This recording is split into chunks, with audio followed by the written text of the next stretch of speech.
سمجھ لیجئے کہ وہاں پہ گھر گھر میں اسکالر تھا سکندریہ میں. زبردست. اور اس کی وجہ کیا تھی کہ ایک شخص جو تھا وہ چھوٹا سا بچہ تھا, ابھی 2 سال کا ہوا ہی تھا, تو اس کے والدین کو خدا کے فرشتے نے کہا تھا کہ بچے کو لے کر مصر کو چلا جا. صحیح. ٹھیک ہے, اور وہ کچھ عرصے تک وہاں پہ رہے تھے. ٹھیک ہے, اور اب اس بچے کی جان کے کہاں جو ہے وہ مر گئے ہیں, اب واپس چلا جا. وہ شاید تقریباً 12 سال کا ہونے والا تھا, کچھ 10 سال کا عرصہ اس بچے نے وہاں گزارا ہے. تو یہ سبب تھا کہ وہ الیگزینڈریا میں جو تھا وہ سب سے زیادہ, اور الیگزینڈریا میں ہی وہ بچہ جس کا نام خداوند یسوع مسیح ہے, جو پوری دنیا کا حکمران ہے, وہ شخص جو تھا وہ وہاں پہ رہا تھا اپنے بچپن میں. پریز دی لارڈ.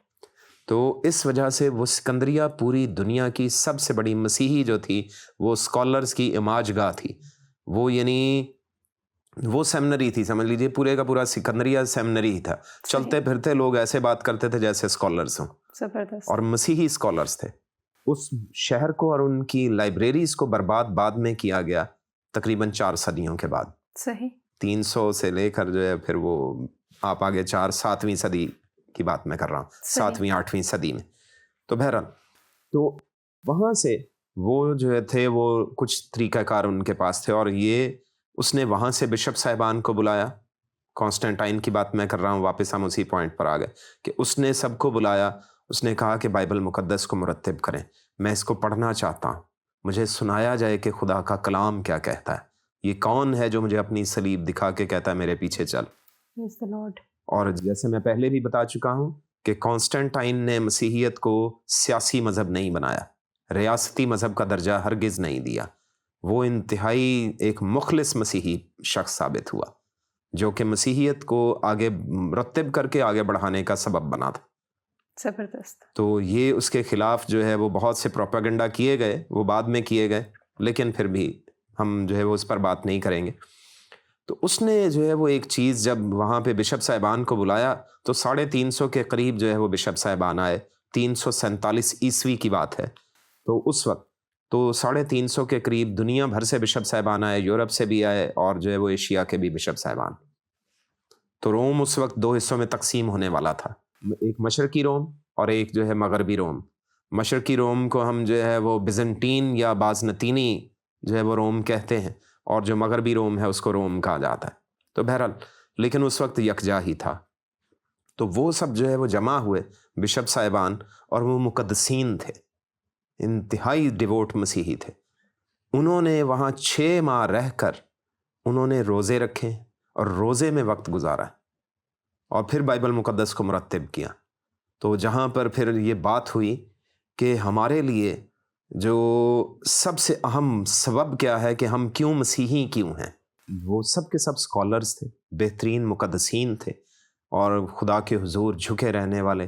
کئیوں کے گھٹنوں پر نشان پڑے ہوئے تھے کہ وہ گھٹنوں کے بل بہت ٹائم گزارتے تھے. بہت خوب. اور مقدس یعقوب جن کا خط بھی موجود ہے, اس سے انہوں نے سیکھا تھا. کیمل نیز اس بندے کا نام, اس کو خطاب دیا گیا ہے. جی ہاں. تو وہ اسی وجہ سے کیونکہ وہ دعا میں بہت زیادہ جھکتے تھے. تو وہ جو تھے وہ اس کے پیروکار بہت تھے, اس کو جو ہے بہت زیادہ لائک کیا جاتا تھا ابتدائی کلیسیا میں. سب کہتے تھے کہ کاش کے میرے گھٹنوں پر نشان پڑ جائیں. یعنی اتنے اس کو جو ہے وہ پسند کرتے تھے کہ ہمیں دعا ہم کم کرتے ہیں, اس وجہ سے تو ہمارے نشان نہیں پڑتے. تو وہ یہ سوچتے تھے. تو بہرحال وہ سب وہاں پہ جمع تھے. تو ان سے پوچھا گیا, کانسٹنٹائن ان کے درمیان ایک بچے کی مانند تھا کہ میں جو ہے وہ کچھ نہیں جانتا, مجھے بتائیں. زبردست. تو پھر انہوں نے کہا کہ ایک خاص چیز ہے جس سے ہماری بنیاد چلی ہے, اور وہ ہے ہو لوگاس. ٹھیک ہے, کلام خدا. ٹھیک ہے, تو وہ کلام خدا جو ہے وہ ہماری سب چیزوں کا کیا ہے, وہ بانی ہے, اور اسی کو تکتے رہو. یوحنا پہلا باب پہلی آیت, اور عبرانیوں 12واں باب اس کی دوسری آیت کو انہوں نے اسے جوڑا, اور کہا کہ یہی ہمارا مرکز ہے. تمہیں جو اس نے صلیب دکھائی ہے یہی تو اس نے کہا ہے. درست. ہو لوگوس نے تمہیں کہا کہ مجھے تکتے رہو. تو اس چیز کو انہوں نے پکڑا, اور پھر اس کی جو ہے تفسیر شروع کی, اور وہ تقریباً 65 سے 66 صفحات کی وہ تفسیر ہے. ہمارے سوال کی بنیادی وجہ ہے کہ ترقی کے پیچھے راز کیا ہے، صحیح، کہاں سے شروعات ہوئی. تو کانسٹنٹائن کے اس جو سارے اکٹھ تھا، اجتماع تھا، اس محفل، اس مجلس کی وجہ سے جو ہے وہ اس ترقی کی بنیاد شروع ہوئی تھی صحیح، کہ ہمیں اس پر تحقیق و تفتیش کرنی چاہیے. تو سب نے مشورہ کیا کہ کیسے کیا جائے. ہم اپنے اپنے علاقوں میں وہ ادارے قائم کریں جہاں پہ ہم اپنے شاگردوں کو یعنی ڈسائپلز کو تیار کریں کہ وہ تحقیق و تفتیش شروع کریں. ہم ان کے لیے طریقہ کار وضع اور مرتب کریں گے کہ کیسے کیسے تحقیق کی جائے، کیسے تفتیش کی جائے اور پھر اس پر کام کیا جائے. سیمنریز بنانے کے لیے فنڈنگ جو ہے وہ اس نے سٹارٹ کر دی تھی. صحیح، تو کانسٹنٹائن نے سمجھنا شروع کیا اور اس نے فنڈنگ شروع کی اور کھیت اور زمینیں خرید کر لوگوں کو دی تھی، ان بشپ صاحبان کو، کہ صحیح، آپ ان میں جو بھی تحقیق و تفتیش کرنا چاہتے ہیں آپ ان کے ساتھ کرنا شروع کیجیے. ٹھیک، تو جو بنیادی وجہ بنی کہ چرچ نے ترقی کی اور اس کی وجہ سے پھر قوم نے ترقی کرنا شروع کی اور کلیسیاں ترقی کرنے لگیں، یہ سب سے بڑی بنیادی وجہ بنی. صحیح، اور پھر اس کے بعد جو تھی، پھر جو کوزا سیکنڈا کہا جاتا ہے لاطینی زبان میں، وہ بعد میں ایک جو ہے وہ ایک ٹرم بنائی گئی، یعنی کوزا سیکنڈا کہہ لیجیے یا کوزا سیکنڈا. تو اس سے اس کا مطلب ہے کہ سیکنڈ کاز، لاطینی سے سیکنڈ کاز، دوسری وجہ. یہ بات انہوں نے کی. یہ جو تھامس ایکوینس سے پہلے جو کچھ سائنسدان تھے، بویتھس اور یہ دوسرے تھے، ان کے بارے میں جو ہے وہ یہ بات مشہور ہے کہ تھامس ایکوینس نے اس بات کو سیمنریوں میں کہا کہ اس کو ایک موٹو بنا کے، اس کو ایک اصول بنا کے پڑھانا شروع کر دیں. یہ اس کی وجہ سے جو ہے وہ بہت مشہور ہوئی بات. لیکن اس سے پہلے انہوں نے اپنے اسباق میں پڑھانا شروع کر دیا تھا. صحیح، کہ اب سیکنڈ جو ہے وہ یعنی وجہ کیا ہے کہ جو نیچر ہے، فطرت ہے، وہ خدا کی مرضی پر چلتی ہے. تو یہ جن اصولوں کے تحت چلتی ہے وہ سیکنڈ کاز ہیں، ٹھیک ہے، اور خدا سب سے پہلی کاز ہے. آمین، اور یہی چیز انہوں نے پھر لوگوں کو بیان کرنا شروع کیا کہ جتنے بھی دوسرے جو ہیں وہ پیگن ریلیجن ہیں یا جو بت پرست مذاہب ہیں، ان سب میں یہ سیکنڈ کاز والا نظریہ نہیں ہے. ٹھیک، وہ صرف ایک ہی چیز کو اپنے لے کر چلتے ہیں، وہ ان کے اپنی اپنی تھیولوجی ہے. لیکن ہماری تھیولوجی کے مطابق کیا ہے؟ فرسٹ کاز لوگوس یا خدا ہے اور اس کا کلام ہے، جی ہاں، اور اس کے بعد جو ہے وہ کیا ہے؟ وہ فطرت اپنے اپنے اصول کے تحت جو ہے وہ ہر جگہ پر چل رہی ہے. تو صحیح، یہ سیکنڈ کاز ہے. اور کیوں چل رہی ہے؟ تاکہ خدا کی جو فرسٹ کاز ہے اس کو پورا کرے. آمین، کیوں؟ اس کے لیے انہوں نے پیدائش پہلے باب سے حوالہ جات دینا شروع کر دی. ہر ایک چیز اپنی جنس کے موافق پیدا کرے. یعنی ان کی حکمت کا جو ہے وہ پیمانہ دیکھیے اور وسعت دیکھیے. ہماری سوچ بھی اس بات پہ نہیں جاتی کہ پہلے صفحے پر ہی خدا جو ہے وہ اس کی وجہ بتا رہا ہے.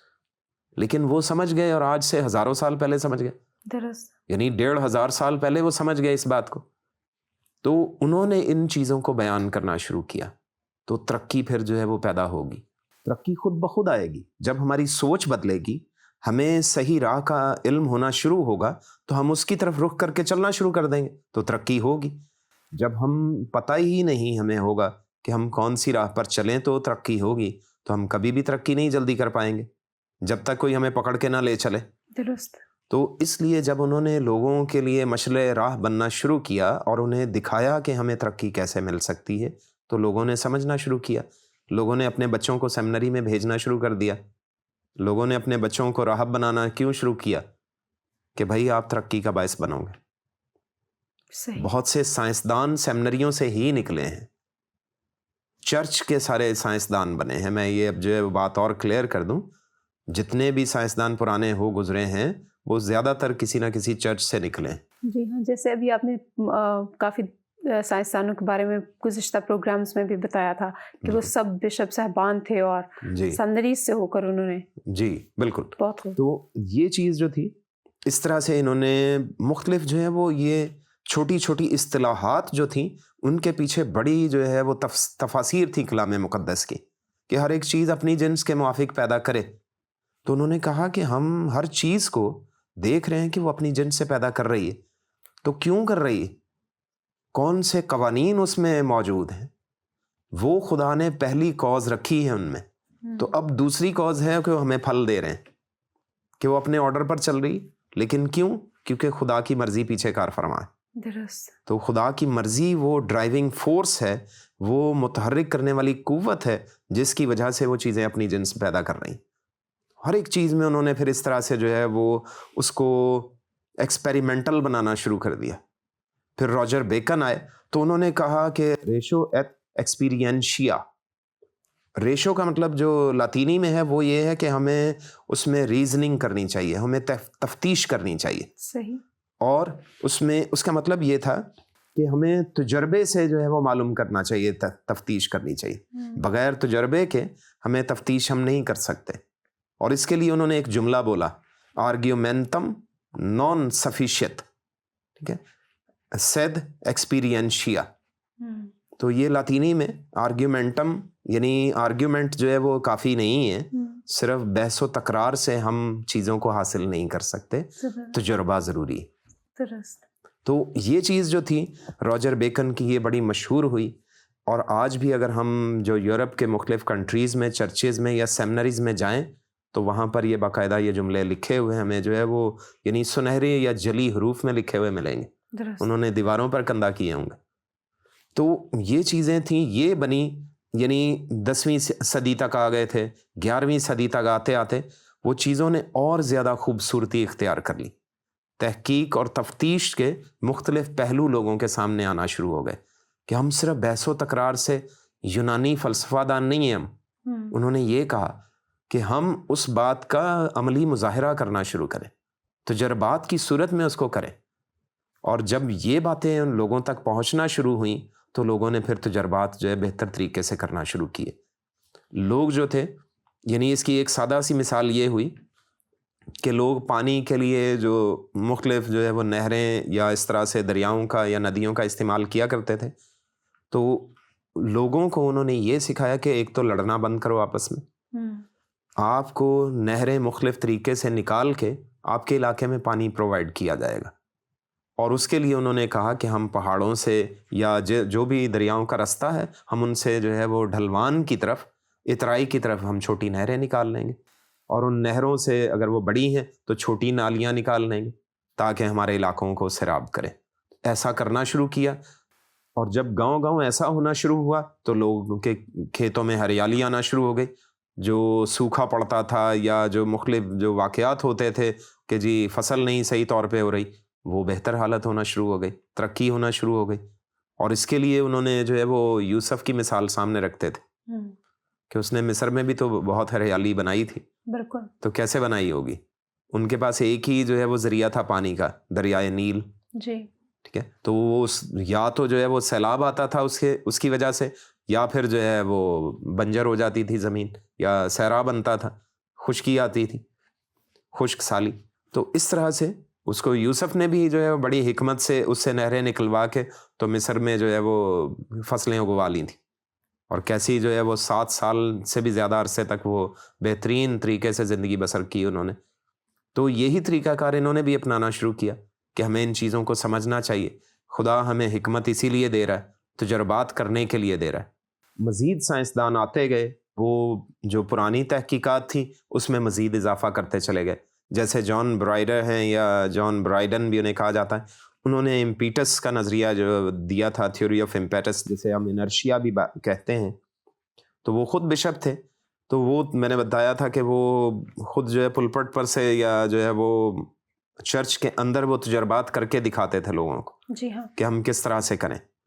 تو یہ چیزیں جو تھیں، اور کچھ عرب سائنسدان یہ اس دور میں تھے کہ عرب سائنسدان ان سے آ کر سیکھا کرتے تھے. زبردست. اور یہ بات جو ہے وہ بہت کم لوگوں کو معلوم ہے. یورپ کے ان سیمنریوں سے جرمنی، انگلینڈ، اٹلی، فرانس اور نیدرلینڈ یا ہالینڈ، یہ جو کنٹریز ہیں، ان کی کئی سیمنریوں سے جو سائنسدان تھے ان کے شاگرد جو تھے وہ عرب کے بھی تھے. اور عربی سائنسدان وہاں پر جا کر یہ ان سے بھی سیکھا کرتے تھے. تو جو اپنی جو سائنس، جو ایشین سائنس تھی، جو انڈیا سے آئی تھی بہت سی، اور مڈل ایسٹ کے پاس بہت سی سائنس تھی، نیئر ایسٹ کے پاس بہت تھی، جیسا کہ اسور اور بابل کے پاس تھی، تو وہ جو تھی پھر یہ آپس میں شیئر بھی کرتے تھے. لیکن جو کرسچن سائنسدان ادھر موجود تھے ان کے پاس آلریڈی اتنی وسعت تھی کہ وہ ان ساری چیزوں کو کور کر رہے تھے اور یہ ان کو سکھانے والے تھے، وہ اساتذہ تھے ان کے. مصر جب یہ جاتے تھے سکندریہ میں تو عرب لوگ جو تھے، مصر ان کے نزدیک تھا، تو پھر انہیں پتہ چلتا تھا کہ کرسچن جو ہے وہ تو بہت ترقی کر رہے ہیں، بہت ترقی یافتہ ہیں، وہ تو بہت پڑھے لکھے لوگ ہیں. تو پھر ان سے سیکھنے کے لیے لوگ جاتے تھے. تو ان کی باتوں کو دیکھ کر ان سے سیکھتے، ان سے سیمنریز میں جو ہے وہ استادوں سے وقت لیتے یا جیسے بھی، تو ان کو اپنے استاد مقرر کرتے اور پھر ان سے سیکھ کر یہ واپس عرب میں آئے ہیں. جیسے کہ الخوارزمی اور جو ہے وہ ابن الہاشم اور یہ وہ سب جو ہے یہ انہوں نے آ کر جو ہے وہ بہت کچھ سیکھا ہے. صحیح. تو ان کی کچھ چیزیں جو ہیں وہ ادھر موجود ہیں، میوزیم میں موجود ہیں کہ یہ وہاں پر گئے ہیں اور انہوں نے سیکھا بھی ہے، یا ان کے اساتذہ کرام جو تھے وہ گئے اور انہوں نے بہت کچھ سیکھا. زبردست. تو اس طرح سے یہ ترقی جو تھی وہ یورپ سے نکل کر ایشیا تک آنا شروع ہو گئی تھی. صحیح. ٹھیک ہے. تو بہت کچھ ہوا، اور امپیٹس جو تھے وہ جیسے یعنی وہ نظریہ تھا امپیٹس کا کہ انرشیا، ہر چیز جیسے ساکن حالت میں آنا چاہتی ہے، درست. اپنے اصل حالت کو برقرار رکھنے کی صلاحیت جو ہے وہ انرشیا ہے. تو وہی چیز جو ہے وہ انہوں نے کہا تھا، اور اس چیز سے وہ مکاشفہ تک لے کر گئے.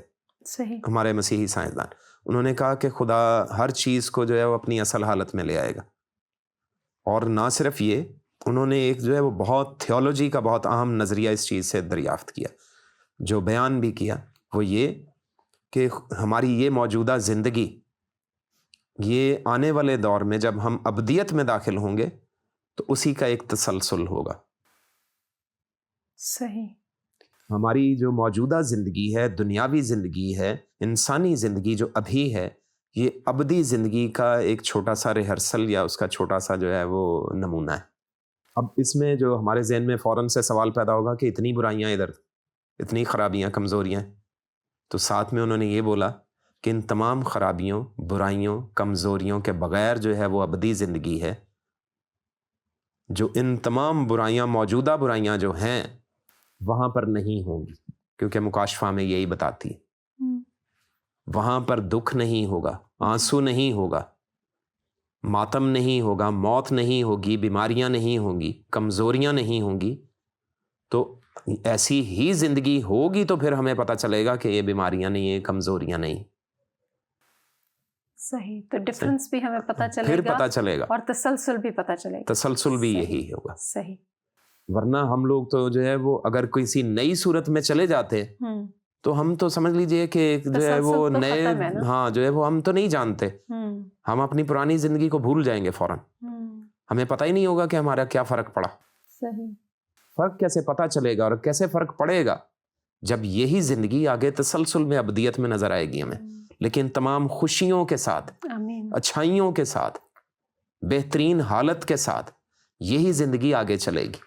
زبردست. ٹھیک ہے. تو یہ چیزیں ہیں جو سائنسدانوں نے پھر کی، اور اس کے بعد جو تھے وہ جدید سائنسدان بھی آنا شروع ہو گئے، جیسے کہ کیپلر ہیں، جیسے وہ ایک لودھن سائنٹسٹ تھے، لوتھر کے ماننے والوں میں سے جو ہے وہ آئے.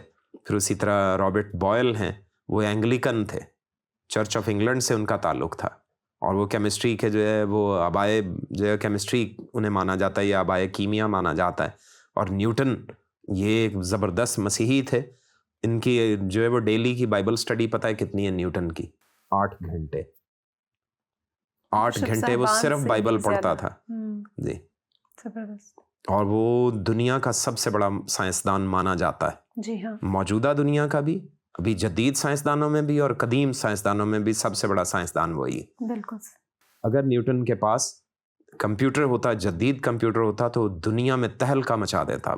کچھ ایسی نئی چیزیں بھی وہ بیان کر جاتا جو کہ آنے والے 1000 سال تک لوگوں کو پہلے پتہ نہ ہوتی. اور اسی طرح سے ڈاونچی، لیونارڈو ڈاونچی، جو اپنے دور سے 1000 سال آگے زندہ تھا. لیونارڈو ڈاونچی مونالیزا والے پورٹریٹ کا بانی، اور جو میڈیسن کا جو اس نے طبی ڈھانچہ یا سٹرکچر جو میپ بنا کے اس نے دیا انسانی بدن کا. ٹھیک ہے. اور صرف یہی نہیں، اس نے آج سے 500 سال پہلے تھا اس نے جو ہے وہ ٹینک کا نقشہ بنا کے اس نے دیا تھا. موجودہ جو ٹینک ہم استعمال کرتے ہیں فوجی ٹینک, جی ہاں, اس کا نقشہ اس نے تب بنا کے دیا تھا. صحیح. لکڑی سے اس نے روبوٹ بنایا تھا, لکڑی کے پرزوں سے, جو چلتا بھی تھا. زبردست. ٹھیک ہے, تو ہمارے ہاں دیکھیں اب جو ہے وہ روبوٹس بن رہے ہیں. صحیح. اور بہت کچھ ہے, یعنی صرف پروگرام میں وقت کی نوعیت کو مد نظر رکھتے ہوئے, وقت کی کمی کے باعث میں وہ سب باتیں نہیں بیان کر پاتا. تو وہ یعنی یہ ایسے سائنسدان ہیں, اور ان کی زیادہ سٹڈی جو تھی وہ بائبل پر ہوتی تھی. لیونارڈو ڈا ونچی اور نیوٹن, اور لیونارڈو ڈا ونچی نیوٹن سے بھی بڑا سائنسدان مانا جاتا ہے. لیونارڈو, اگر اس کے پاس بھی کمپیوٹر ہوتا تو شاید جو ہے وہ اسی وقت وہ جو ہے وہ ایروپلینز اور ڈرونز وغیرہ سب کچھ بنا دیتا وہ اسی وقت. ہیلی کاپٹر بھی اس کا نقشہ اس نے بنا کے دیا ہوا ہے. بہت خوب. ٹھیک ہے. اور گیلیلیو کے بارے میں بھی ایک چھوٹی سی بات میں کرتا چلوں. یہ بڑا مشہور کیا جاتا ہے جی, وہ چرچ اس کے خلاف ہو گیا تھا. ہرگز نہیں, چرچ تو خود سائنس کو سپورٹ کرتا تھا. چرچ ہی گیلیلیو کو فنڈنگ کرنے والا تھا, اور چرچ ہی پرووائڈ کرتا تھا. زبردست. تو یہ ممکن ہی نہیں ہے کہ چرچ نے سائنس کی مخالفت کی. چرچ ہی تو سائنس کو پروموٹ کرنے والا ہے, کلیسیا ہی تو سائنس آگے لانے والی ہے, اور یہ ترقی کا باعث تھی. مسیحیت ہی کلیسیا اور یورپ کی ترقی کا باعث تھی. مسیحیت کے وسیلے ہی جدید سائنس نے ترقی کی ہے, اور جدید سائنس دنیا میں پھیلی ہے تو مسیحیت کے وسیلے اور مسیحی سائنسدانوں کے وسیلے پھیلی, اور یہ یورپ کی ترقی کا راز ہے. انجیل اس کی بنیاد تھی, جس کا بانی یسوع مسیح ہے. آمین. اسی لیے لوگوس کو تکتے رہو, یعنی مسیح کو تکتے رہو, کیونکہ وہی ہمارے ایمان کا بانی اور کامل کرنے والا ہے. تو خداوند ہم سب کو یہی توفیق عطا کرے کہ ہم اسی کو تکتے رہیں. آمین. بہت شکریہ پاسٹر صاحب آپ کا. Thank you. ویورز, امید ہے آج کا پروگرام آپ کو پسند آیا ہوگا, اور ایک بہت بڑی غلط فہمی جو مجھے بھی تھی اس سے آپ کو یقیناً نجات ملی ہوگی. جیسا کہ ہم اپنی بکس میں پڑھتے رہے ہیں اور سنتے بھی رہے ہیں کہ چرچ بہت مدت تک جو سائنس تھی اس کے خلاف رہا, اور یہ ساری چیزیں آپ جانتے ہیں اور ہم یہ کتابوں میں بھی پڑھتے رہے ہیں. لیکن خوشی کی بات ہے کہ خداوند ہمیں اپنا علم فراہم کرتا ہے, اور پاسٹر صاحب کے لیے بھی ہم شکر گزار ہیں. اور یہ ساری باتیں ہمیں معلوم نہیں تھیں, اور آج پتہ چلا کہ ہر طرح کی سائنسی ترقی کے پیچھے یقیناً بائبل مقدس اور خدا کے لوگ موجود رہے ہیں. اپنا خیال رکھیے, اپنی فیڈ بیک سے ہمیں ضرور آگاہ کیجیے. دیکھتے رہیے پروگرام ناقابل یقین.